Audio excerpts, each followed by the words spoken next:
Ghaziabad parents association के लिए गरीब बच्चों को शिक्षा का अधिकार दिलाने के लिए प्रयास करना कितना महत्वपूर्ण है, इसका उदाहरण आज एक बार फिर देखने को मिला जब आज़ाद समाज पार्टी के नगीना लोकसभा से नवनियुक्त सांसद चंद्रशेखर आज़ाद के नवयुग मार्केट के अंबेडकर पार्क में आगमन पर गाजियाबाद पेरेंट्स एसोसिएशन ने आरटीई के गरीब बच्चों के दाखिलों और इन बच्चों की शिक्षा कक्षा 8 से बढ़ाकर कक्षा 12 तक करने की आवाज सदन में उठाने के लिए ज्ञापन सौंपा। गाजियाबाद पेरेंट्स एसोसिएशन की अध्यक्ष सीमा त्यागी और सचिव अनिल सिंह ने कहा कि हम निजी स्कूलों द्वारा किताब, कॉपी, स्टेशनरी, यूनिफॉर्म, जूते, मोजे एवं मोटी फीस के नाम पर की जा रही अंधाधुंध लूट पर अंकुश लगाने और प्रदेश में आरटीई के गरीब बच्चों के दाखिलों की आवाज उठाने के लिए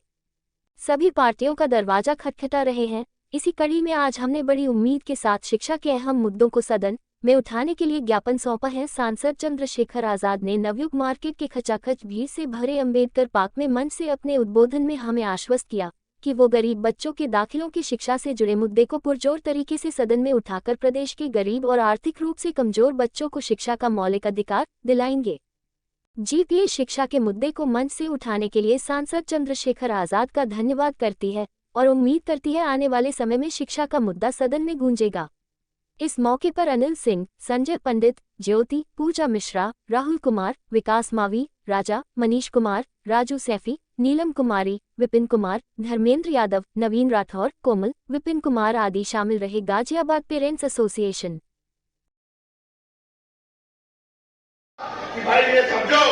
कि शिक्षा हथियार है कि हथियार को अगर आपने बाजारीकरण कर दिया, बाजार की भेंट चढ़ा दिया तो गरीब का बच्चा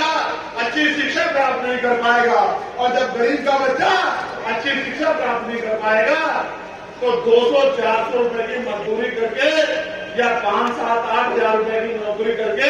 वो अपने घरों के हालात नहीं बदल सकता है। वो अपने टूटे हुए घर को पाई बचा के भी वो कभी अपनी मां को हवाई जहाज का सफर नहीं करा सकता है। वो कभी अपनी बहन को एसी वाली ट्रेन में नहीं घुमा सकता है। प्रधानमंत्री तो दिल्ली में बैठ के नारे देते हैं कि चप्पल वाला हवाई जहाज का सफर करेगा। मैं आपको सच बताता हूं कि चप्पल वाले को 2 टाइम अच्छी रोटी भी मिल जाए सम्मान की, ये भी अब उत्तर प्रदेश में और देश में मुश्किल हो चुका है। इसलिए मैंने मांग उठाई थी कि अगर बदलाव चाहते हो तो फिर करो कि राष्ट्रपति हो, प्रधानमंत्री हो, विधायक हो, मंत्री हो, मुख्यमंत्री हो, राज्यपाल हो या कोई भी ऐसा व्यक्ति जिसको सरकारी शिक्षा मिली है, सुरक्षा मिली है, सुविधा मिली है या उसको आर्थिक मदद होती है, चाहे वो क्लास 1 का अधिकारी हो या क्लास 4 का अधिकारी हो, चाहे वो डीएम एसएसपी हो या एसडीएम एडीएम हो या दरोगा सीओ हो या कोई और अधिकारी हो, सबके बच्चों को सरकारी स्कूल में पढ़ाने की इजाजत देनी चाहिए और कानून बना देना चाहिए कि सरकारी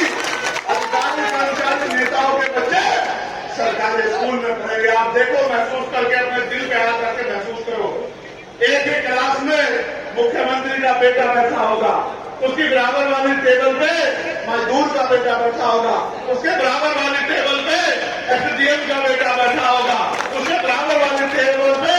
कुर्सी पे डीएम का बेटा बैठा होगा, उसके बराबर वाली कुर्सी पे एसएसपी का बेटा बैठा होगा और उसके बराबर वाली कुर्सी पे टिगर नागर भाई मेरे जैसे किसान का बेटा बैठा होगा।